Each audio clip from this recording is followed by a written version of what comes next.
this is Rumor, here to do a video response to Candy of Candy, Soul, and Soil, who created the Christmas Tree Tarot tag. And I thought this was just wonderful. What a way to set the tone for the season. And I watched it right about the time that I was putting up my own tree, 2 trees actually. So without further ado, I would like to share my Christmas tree tarot decks. Now, I tried not to overthink on these. I honestly just went for the ones that were the first to come to mind for each of these prompts.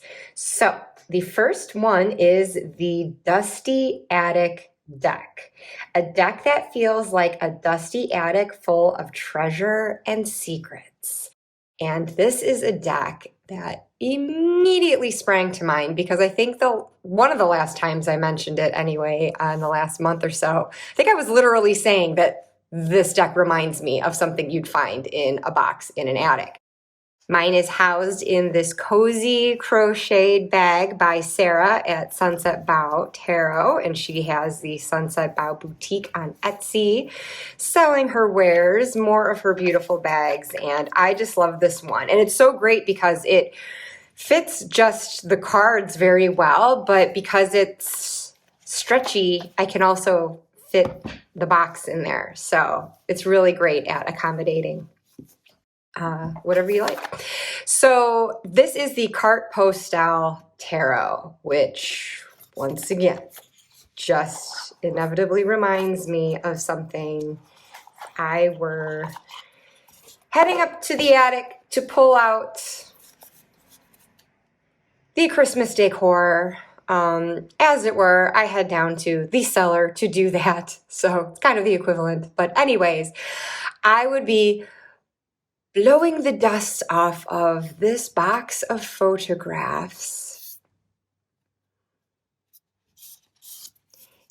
Inherent in the name Carte Postale, they're meant to be like vintage postcards. But again, well, this actually looks more like a painting, I'll be honest. But most of these are taken from vintage photography, and this is one that I, at least for the last couple of years, have mainly pulled out in November because there's something autumnal about the coloring. The nostalgia of it is a feeling I'm deeply in, as many of us may be, as you're getting into the holidays, Thanksgiving, thinking of family, friends, those still with us and those gone before. And this is a useful deck for me if I want to work with ancestors, which is a practice I'm still developing. I actually just started reading the Ancestral Grimoire yesterday, and I am absolutely so excited to fire that up starting in January. You can go through the practice month by month or by the seasons or Sabbats. And I've decided I'm going to follow the monthly schedule that the book is structured around, but it's basically a means of communicating with your ancestors to determine what inherited magic you may have from them, and I don't know, working with the land, with the weather, kind of tapping into some ancient practices that our far back ancestry would have been more attuned with before life became so technological and indoorsy. You really had to be attuned with the land. Not that some of the dandies you find in this deck necessarily look like they're that attuned with nature, but the images here tend to reflect more recent ancestry to me, ones that if I didn't know them, at least heard stories about, ones that I can identify in my tree perhaps. So anyways, I'm excited about the ancestry practice that I'm looking to undertake on a more regular basis starting in the new year that will hopefully get me in tune with both the more recent ancestors of my lineage, but then those way back that may have worked their magic or were working it and not even realizing it. It was just their way of life. But yes, I'm just babbling on and on and on and on, mainly as an excuse to show you as many of these cards as possible so you can get the gist for yourself. But just a wonderfully cozy and nostalgic feeling deck, and it does just make me feel like closely connected with previous generations, and yeah, just like very cozy, like I'm sitting up in that attic with a candle and looking through these photos. So that is the Carte Postale Tarot as my dusty attic deck. The second prompt is the Christmas Tree Structure Deck, which Candy was wonderful and showed her whole process of taking Christmas out of storage and assembling it bit by bit, showing the actual structure of her Christmas tree. I also have artificial trees that have a similar structure, where you just build it layer by layer. But for the Christmas Tree Structure Deck, Candy says, tell me about the key tarot structure you love. So for that,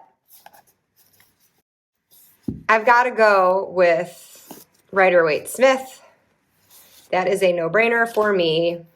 This is the Centennial version, not the first classic RWS deck that I owned, but the first one that I did own was the first deck ever that I owned. It was gifted to me by my sister a decade or so ago, and I have just continued to accumulate a lot of decks that do explore different structures and styles, but probably the vast majority are Rider-Waite-Smith based. And even if I work with a Marseille style deck or any sort of deck that doesn't have illustrated pips or scenic pips, I tend to still default to the Rider-Waite-Smith meanings, although I do understand numerology and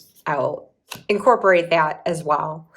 But I always come back again and again and again, though, to the basic RWS structure. It's what I got to know originally. It's what I'm most familiar and comfortable with. I have yet to undertake a Thoth study.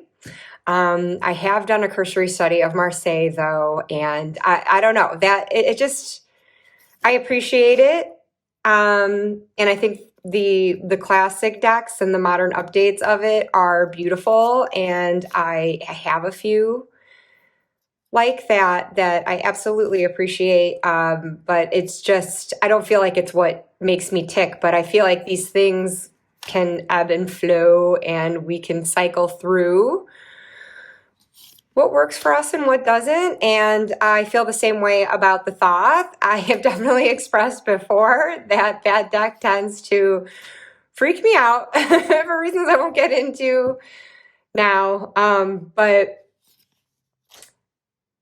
I almost think that in talking that out in the particular video that I'm thinking of anyway, where I really went on a rant with it, I think by the time I was done filming that video, I was not feeling that way so much and feeling more game to give it a go. But I do have decks, definitely, that are Thoth inspired. I think a lot of them, though, incorporate the RWS as well, and also perhaps just kind of go their own way, but you can see the influences there. So I think I have been working with that structure in many ways and not always realizing it. And so I definitely want to educate myself on it. whether it ends up being a system that works for me or not.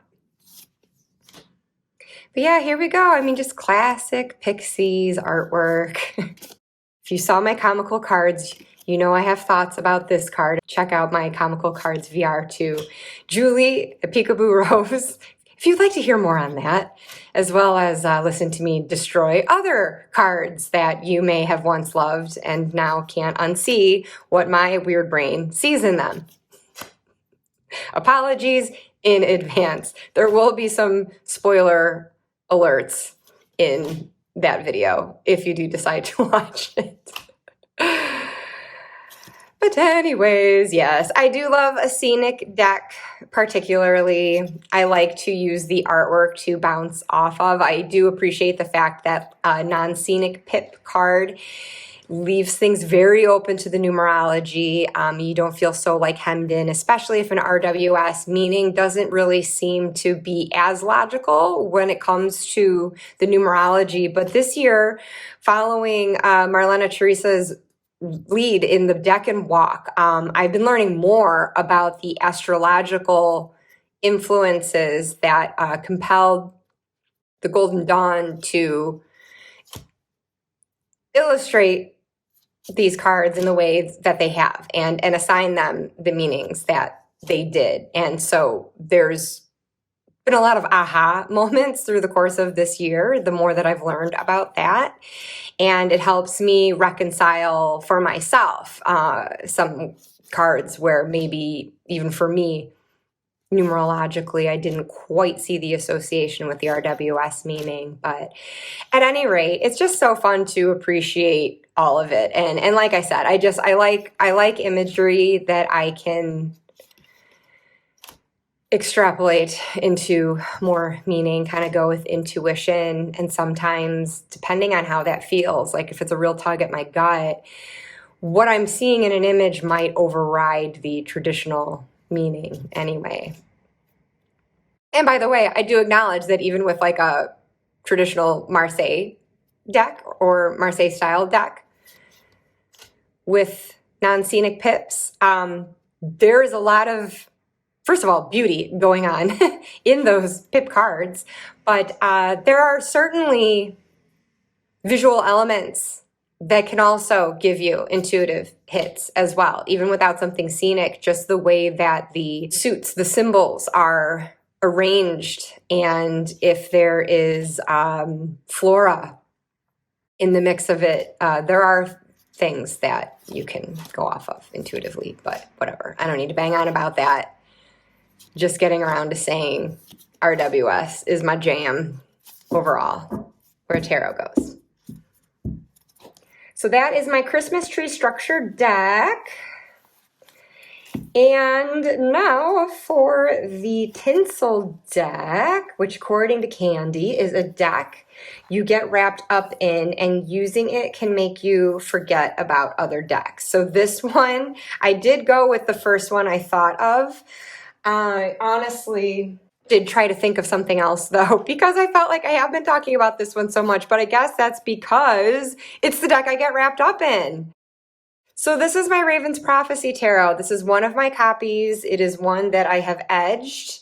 I also have another one that I trimmed the orange borders off of, and that little deck I keep in a ritual bag, which is sort of like a tarot to go bag. And not just tarot, I've got like little mini runes in there. I've got a little mini oracle deck, all the fix-ins that I feel I would need to have a travel altar of sorts to maintain my practice. And I also did a video on that a while back. Some of the things in the bag have turned over since then, so perhaps I should do an updated one in the new year. But meanwhile, I can link the original one.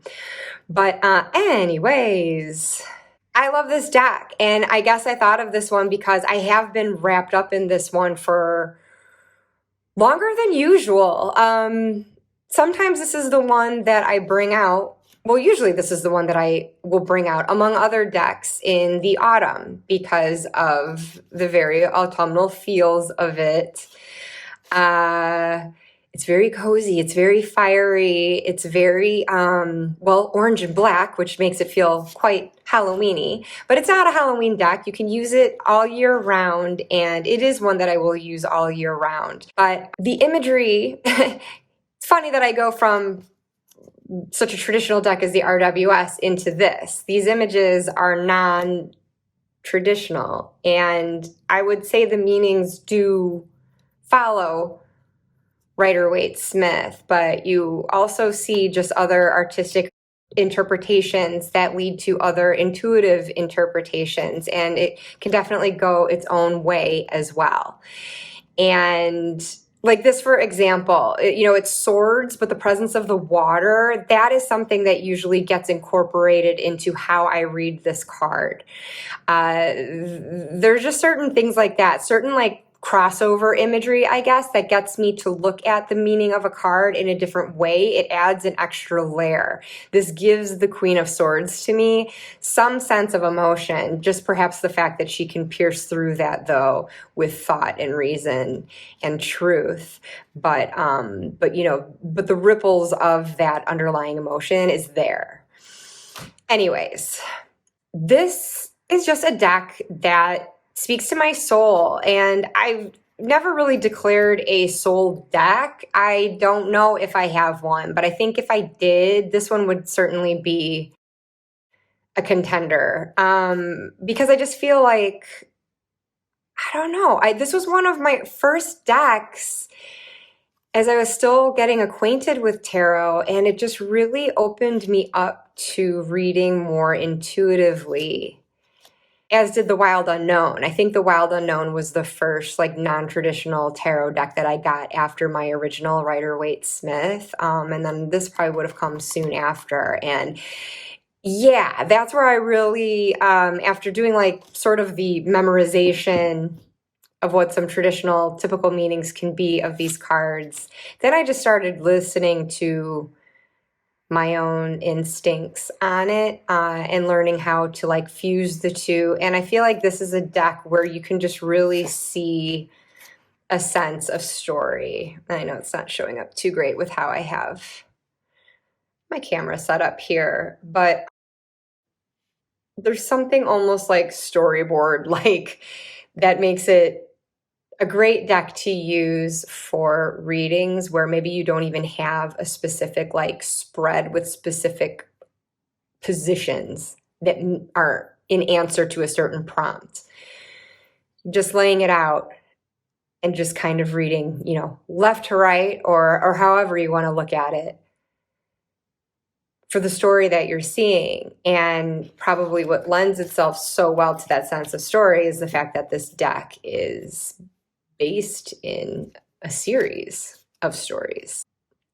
Maggie Stiefvater's, I think I'm still mispronouncing that name, Raven Cycle series. And that is a book series that I can get wrapped in and forget about other books as I get lost in that world. And it's the same thing with this deck. So I guess that's why I've picked it as my Tinsel deck, because I brought this out for the autumn, for Halloween. But then I just found, as I was like packing up all my decks for that season to just, stow away for the time being, I couldn't let this one go. I just wanted to keep working with it. And then with the Deck and Walk, I saw someone suggest this as possibly a good deck to use for Sagittarius. It has a fiery element to it, and I have been doing Marlena Teresa's spreads so far using this, and it speaks so well. And for me, it really has captured the vibe as far as how I've been understanding Sagittarius and its 3 decans, going back to how I'm learning about those astrological associations with the tarot. And so anyways, it has stayed out for that, and I just feel like, I don't know, I think it's going to be a while before I'm going to want to put this one away. I do. I really do. I just feel like I can step into these images and lose myself and kind of find my own way and my own voice through them rather than going along with any prescriptive sort of structure, any sort of defined meanings by others out there. And Maggie has a wonderful guidebook that goes with this that I also enjoy reading. But again, I just think it's like, it's one you can just hear your own intuition, if not soul, speak through on its own. No outside guidance needed, which this card captures quite nicely. So why don't I end on that? But yes, very special. My Tinsel Deck. So let's see. Number 4 is the Bauble Deck, a deck that keeps rolling around and turns up over and over in your practice as you reach for it all the time. I did actually kind of struggle with this one because I don't know that I really have like a go-to. I definitely have decks that I go to more than others, but like trying to differentiate among them as far as which would be the Bauble Deck, I really wasn't sure. And so then I think in the spirit of the season and thinking of Christmas baubles, thinking of like a very classic round, shiny Christmas ornament, I kind of wanted to go for something shiny and festive with my deck too. So in here I keep, well, there's 3, well, here. Let me just try to explain this way. This is collectively, as my Bauble Deck, the Seasons of the Witch Oracle decks that have thus far been issued. I do not have in bulk yet. I will have it. It will be mine. Oh, yes. I just haven't gotten around to it. But these are the 3 residing in my bag right now because I brought Yule out for my December tarot table. But look at these all together. I want to figure out a way to store all of them together, but man, that would be one massive bag. So I've got to figure something out. As this expands, I'll figure something out. But just looking at the different colored foiling and the colors, like this just looks like a pack of Christmas ornaments, doesn't it? And they coincide with the seasons, which is why collectively Seasons of the Witch is an oracle deck that comes round and round and round for me as the wheel of the year turns, right? So depending on what season we find ourselves in, then that is the deck I will reach for. So we're coming out of Mabon and Samhain, which I actually was using these together through the autumn, just shuffling them together. They were done by a different artist, but I think the vibe still very much remains the same. And there's certainly continuity within the guidebooks. But these each just capture the atmosphere of their respective Sabbath and season so well. How about if I hold things right side up? That makes it even clearer. But yeah, just to show the Yule, since I've got that out on my table. I mean, look at, speaking of the baubles, there are the ornaments. Father Christmas, ringing the bells. So when all 8 of these come out, it really is going to be a collection that's basically something I'm going to have on hand the entire year to grab at. And meanwhile, I have just used this one for the whole of winter, just as I was using the Samhain Oracle for autumn until the Mabon one came out. And then, oops, I think I've got some stuck in here. And then the Beltane is a wonderful springtime oracle. So it'll be wonderful then to get the summery ones in here. And yes, as the Earth orbits around the sun and the wheel of the year turns accordingly, there will always be one of these decks out at or near my table to supplement whatever else I might have chosen to capture the feeling of those seasons. So these are wonderful. These are wonderful. I really do enjoy the guidebooks. I guess I can show this one. You always get a little poem what's on the card that coincides with the keyword, but then you get more keywords in the book and then interpretations in light and shadow, and it's a great all-around deck, I say. It's multiple decks, clearly, but isn't it just cool how like cohesive they've made this? And again, even with that change in artist, they still work together. I had absolutely no problem shuffling the Mabon, am I saying that right? And Samhain oracles together.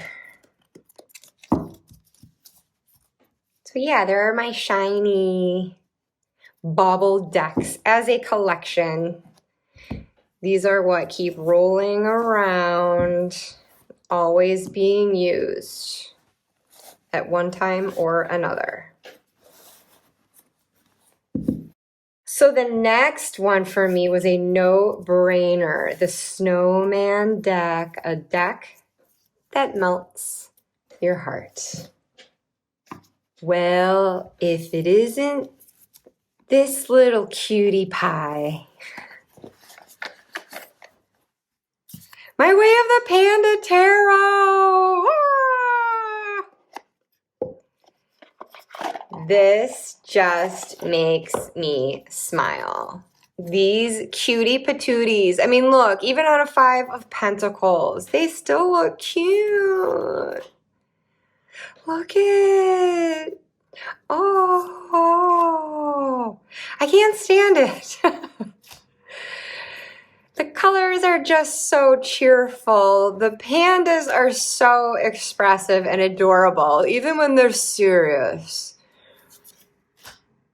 They're wonderful. This deck just feels like such a comfy, fuzzy hug every time. Ooh, scary panda. But it's very nurturing.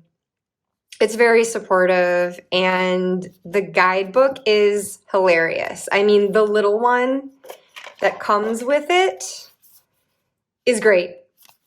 But if you also get the separate book that has even more, it's so wonderful. It's like all of these pandas have an identity. There's this whole panda world that's been built, and it's hilarious. It is so freaking funny. I don't care what mood I'm in. If I am mad or sad, this is going to give me a belly laugh.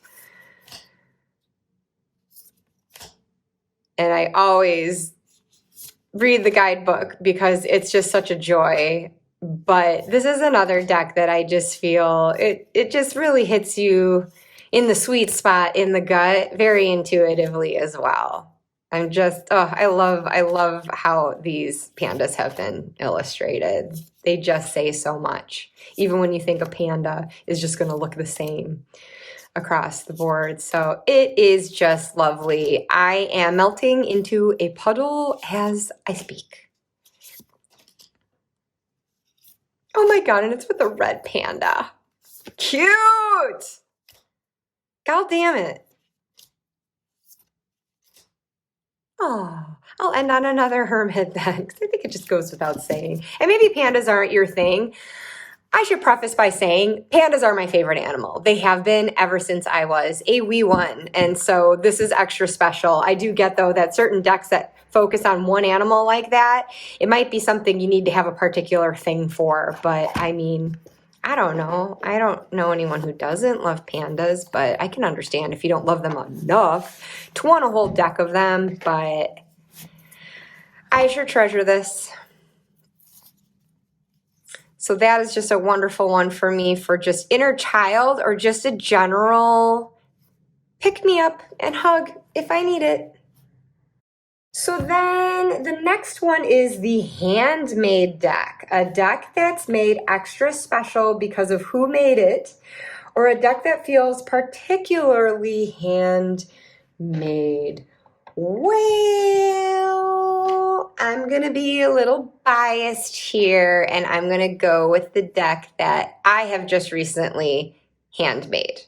I mean, I didn't like literally make this by hand, but I designed this, and this is the first copy I've been sent. I'm waiting for another version on a different cardstock just to see if certain things show up a little better. But I picked this in linen because that's my favorite cardstock.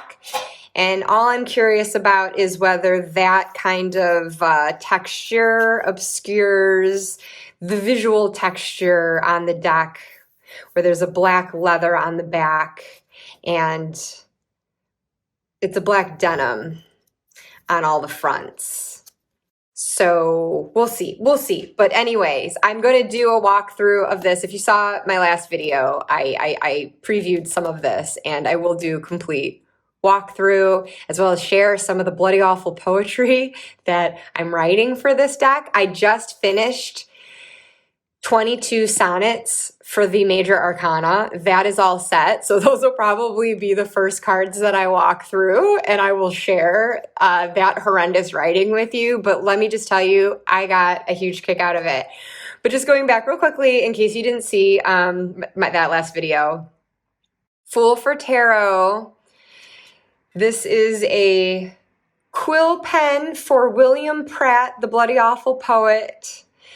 And this is a railroad spike for Spike, the vampire that William is turned into. And those same symbols appear here on the black leather in homage to Spike's leather duster. And the black denim is also reflecting the black jeans he wears. Anyways, I won't get into my explanations for why I chose what I did for some of these. I already did talk through some of them in my last video. And like I said, I will do a full walkthrough going forward. But this deck is basically my love letter to Spike. I love Buffy the Vampire Slayer, the whole universe.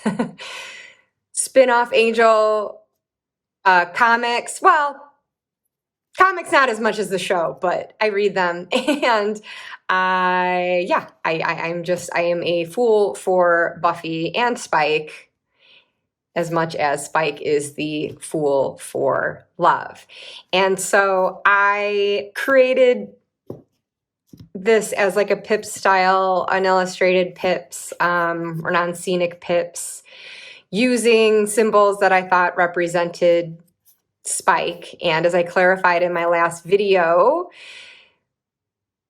slang, British slang specifically for cigarette, is fag. So I'm not using this in any way, shape, or form as a derogatory term.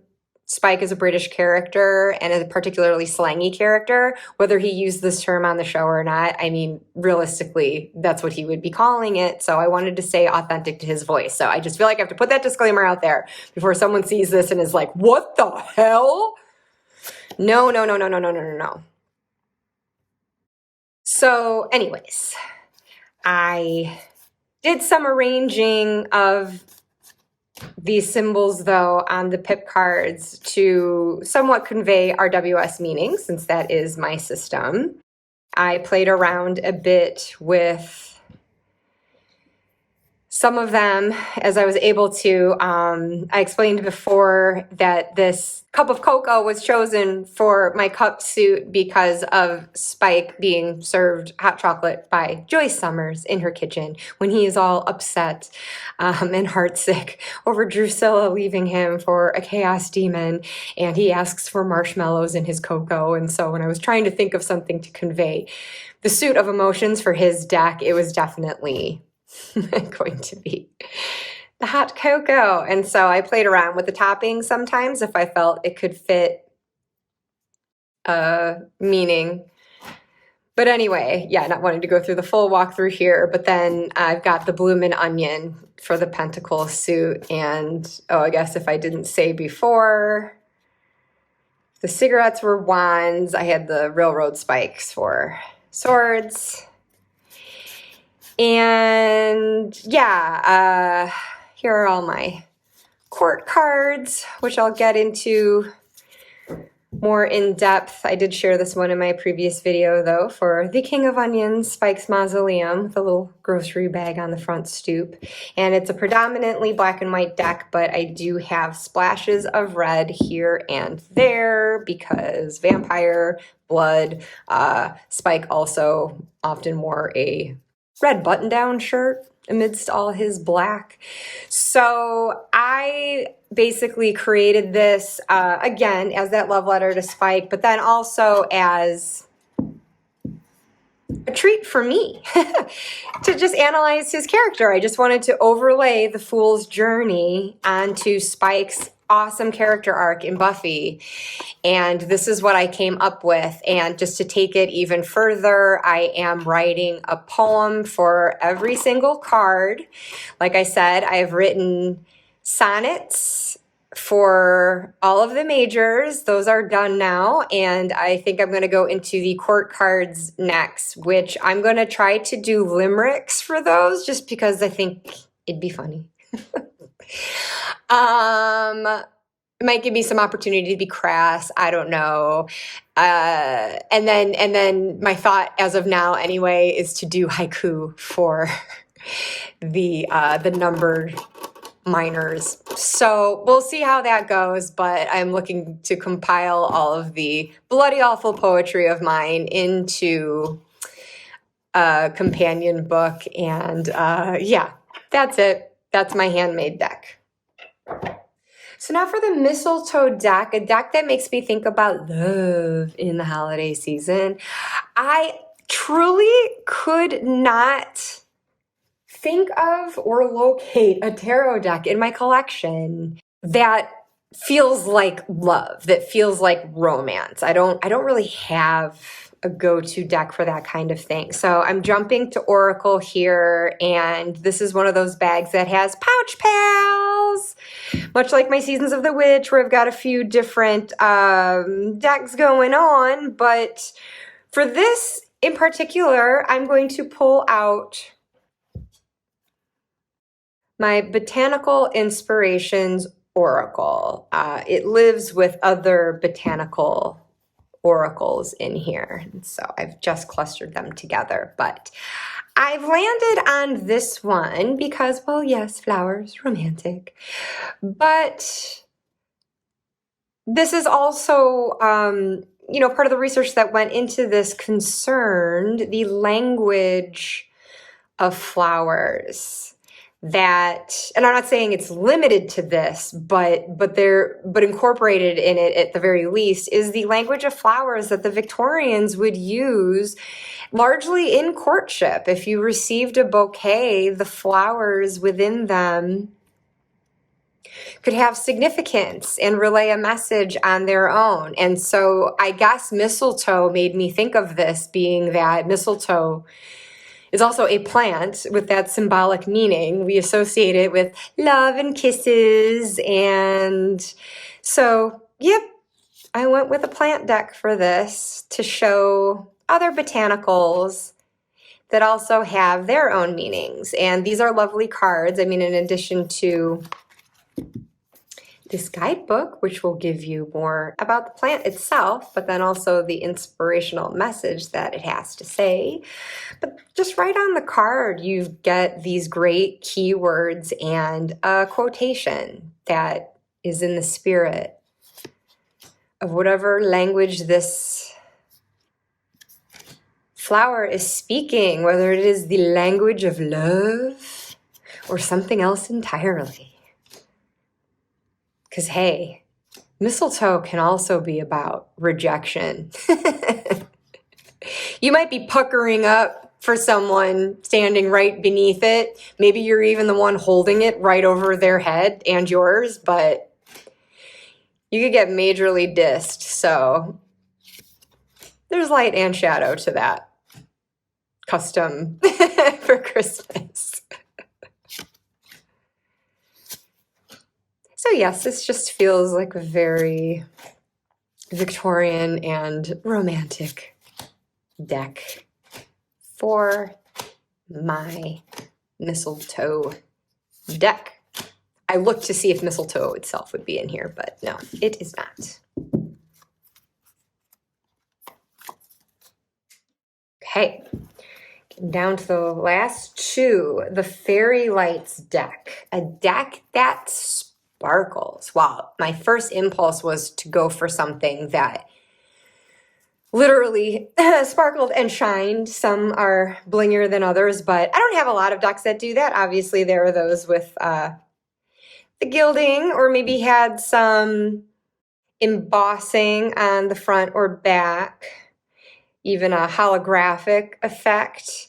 But I think just going more in terms of just the general effect it has on me.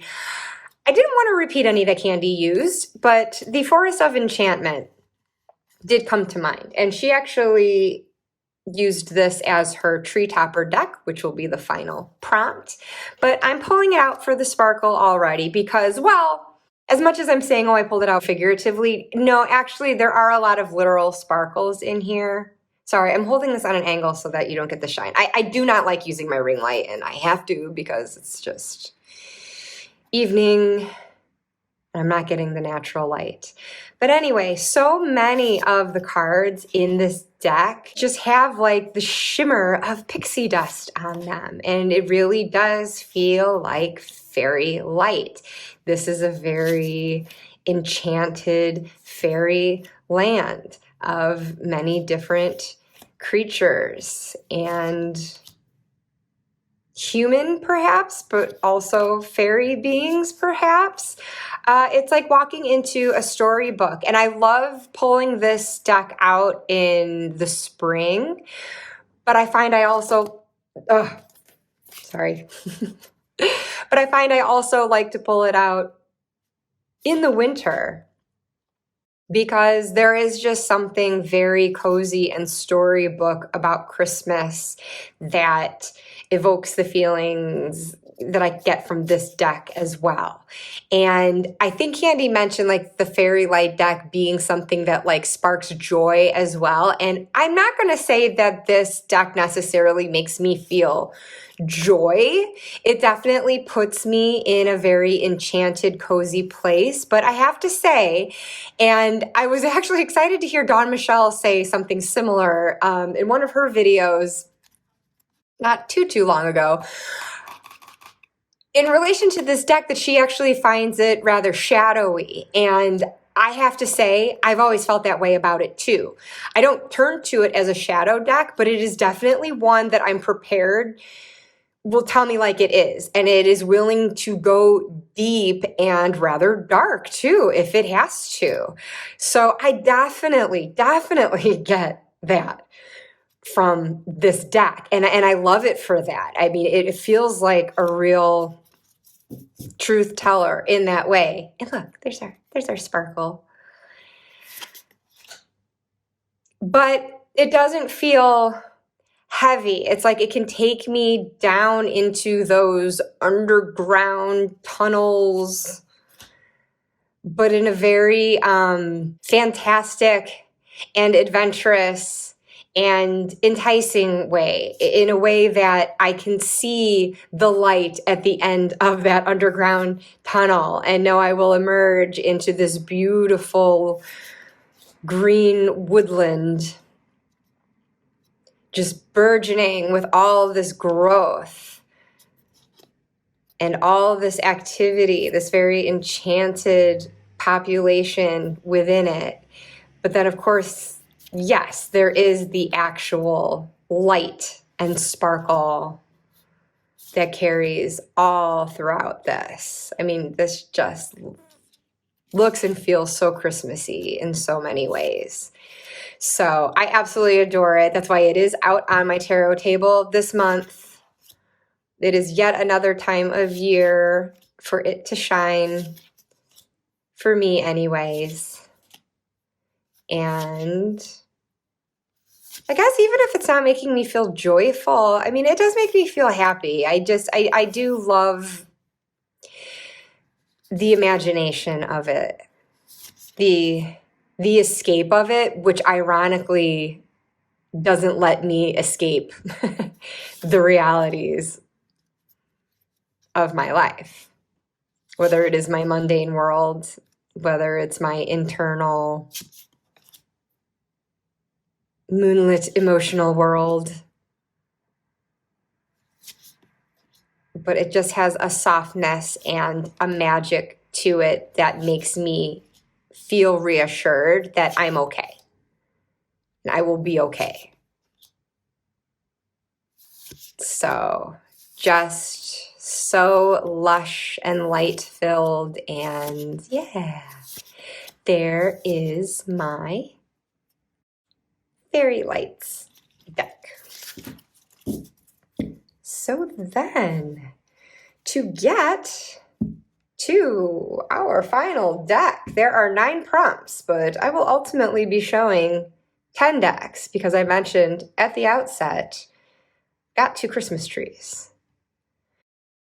So for the 9th prompt, the Tree Topper deck. Tell me about your tree topper and find a deck that reminds you of it. Well, tree number 1, which we consider, I don't know, maybe it's like our main tree in the kitchen. It's our grown-up tree that we acquired in 2020 when we first moved to this house and could actually buy a big boy and girl tree. But the tree topper is this very vintagey looking star.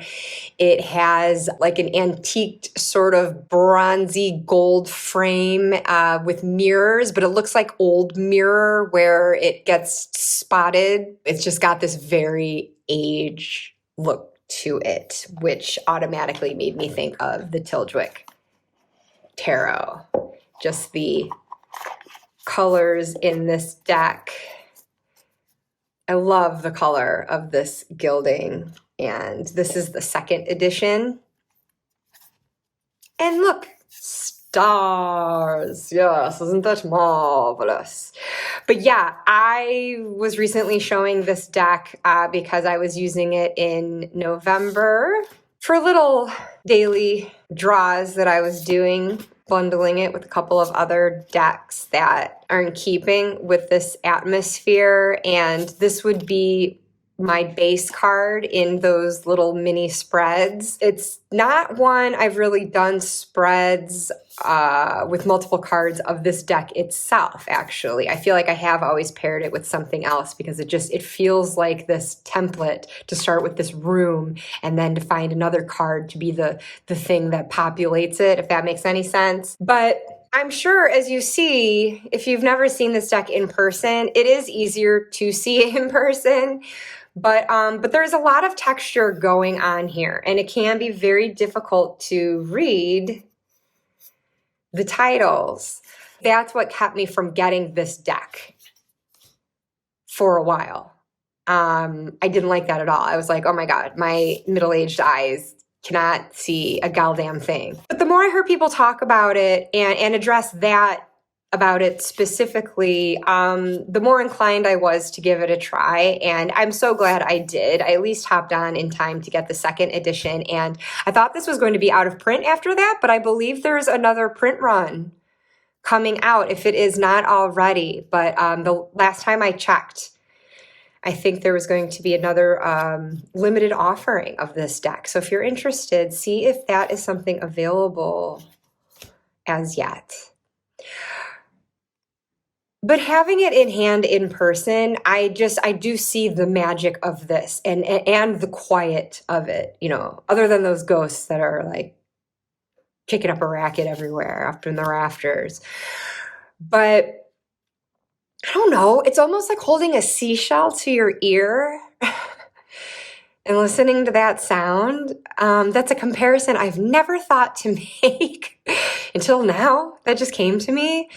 But if you just sort of sit, and I think that's why I like just using one of these cards, at least at the outset, if you just kind of sit in this space and look and listen, and I don't know, the texture of it almost makes it like one of those, those of you who are old enough like me to remember those 3D images where, I mean, it was like a 2D image, but if you stared at it and sort of like lost your focus and just looked at it in a certain way, then this like invisible 3D image would kind of pop out at you. It kind of reminds me of that.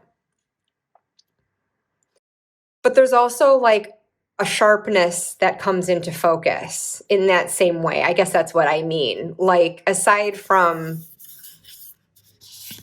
anything that's otherwise obscuring this from being a crisp and clear picture of this room, the longer you just sort of sit with it and meditate your way into it, things start to come into focus. And you might find yourself just fixating on a particular aspect of what's in the room. A lot of these images have very ornate fixtures, decor. But you might find yourself one day just like beaming in on this face. Or maybe another day you're zooming out and looking more at the plant life. Or maybe you're noticing the sun on the floor. It's a real ink blot test in a way,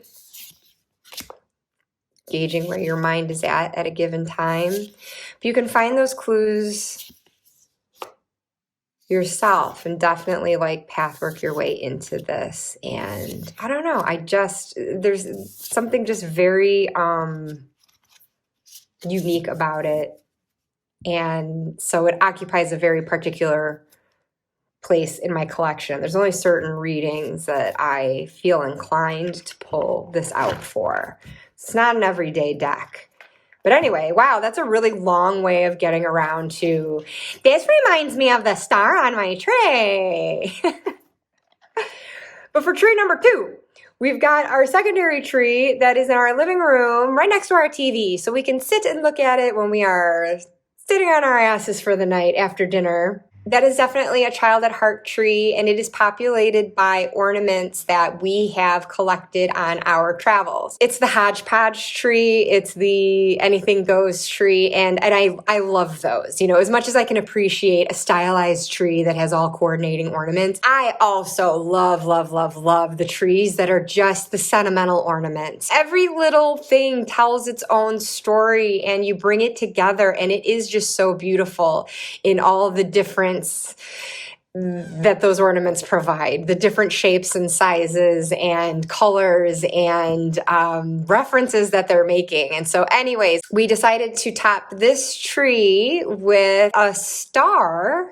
It's just not a symbolic star. It's a literal word that says star. And so that made me think at first of pulling out like a literal deck, like a Lenormand or a style deck like that has like an actual symbol and then the name of what it is on the card. That was my first thought to do when you're seeing like, say from Lenormand, the dog card. you might see a picture of the dog, but then it just says dog. So, I mean, to read Lenormand, you don't even really need the images. You could just have a set of cards that just say what the thing is, because you're not using your intuition to interpret anything from the image itself. It's just the symbol. So you honestly could work with that deck with just the words. But anyways, I guess I've kind of unofficially chosen a Lenormand deck for that, but there wasn't like a specific one I was thinking of to pull out in particular.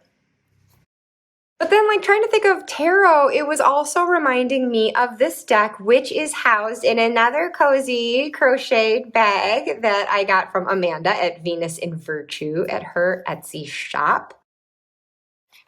I don't know if that is still open or not, but I love this bag so, so much. And it houses my tarot decarlotides. So I just automatically thought of this because the cursive of the star tree topper that we have just reminded me of the sweet, delicate cursive of these cards. And I just think where tree toppers go, if I may say so myself. I mean, I didn't make it, so it's not like I'm taking credit for that. I guess I'm just taking credit that, you know, I liked it and got it. But kudos to whoever did make it. But I'm just saying, it's adorable. I think it's so sweet, and that's how I feel about this deck. This deck is adorable, and it has that same just kind of like little delicacy and playfulness to it. Because our topper doesn't even just, it's not like it just says star, it's star exclamation point. Like it's happy and bright. And so this deck, I think, just feels delightful. This puts me in a good mood when I use it, even though it's not necessarily designed to be something happy and cheerful. I just think it's so friggin' cute. And it's really kind of all over the place, I think, anyway, as far as what is being depicted. You can get something like this that is very storybook. Other things might be more historical. There's at least one movie reference I've seen in here, and it seems to span different cultures. I've seen some pop culture in here and art references. And so it's just, I couldn't tell you what the common denominator of the artwork itself is as far as what it is choosing to depict. I will just say the common denominator for how it makes me feel is just delight. Like here's, you know, Klimt's inspiration there, right?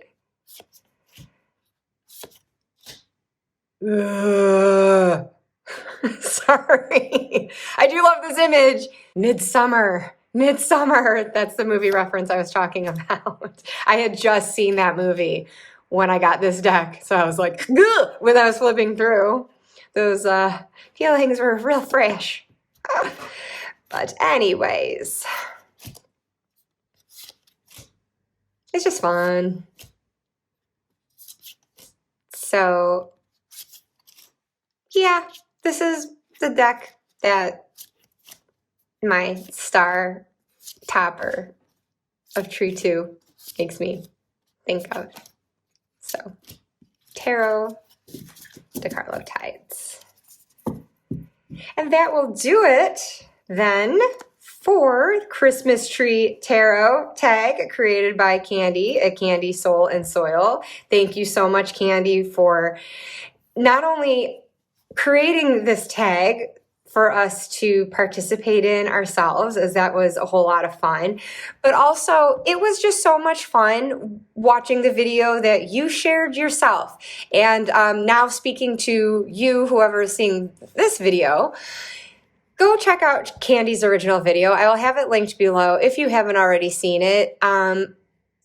It's so great seeing her whole Christmas tree process unfold. She shares so much from her lovely enchanted life with us that her channel is just always, it is a sheer delight. I'm always like tremendously moved and tremendously enchanted whenever I see anything that she shares. But this particular one really gave the Christmassy feels, and so I just thought it was great. So thanks again, Candy. Thanks to all of you who have indulged me with my response to it. I'd love to hear from you if you don't have a channel or end up doing a video response yourself. Please feel free to leave your thoughts in the comments as far as what decks you would choose for any one of these prompts. I will also have these listed in the description below if you want to take a gander at them again. And yeah, tell me your Christmas tree tarot and or oracle. I guess I threw some oracle in. But at any rate, I hope that you all are doing well and engaging in some festivities amongst the stress that I know this time of year can inevitably bring as well. But I hope that you have something that is bringing fairy lights into your life at this time, whether it's the literal fairy light or just whatever sparkle lifts you up at this time as we approach the darkest days of the year before the sun returns to us again after the solstice. And so may your days be merry and bright. Bye.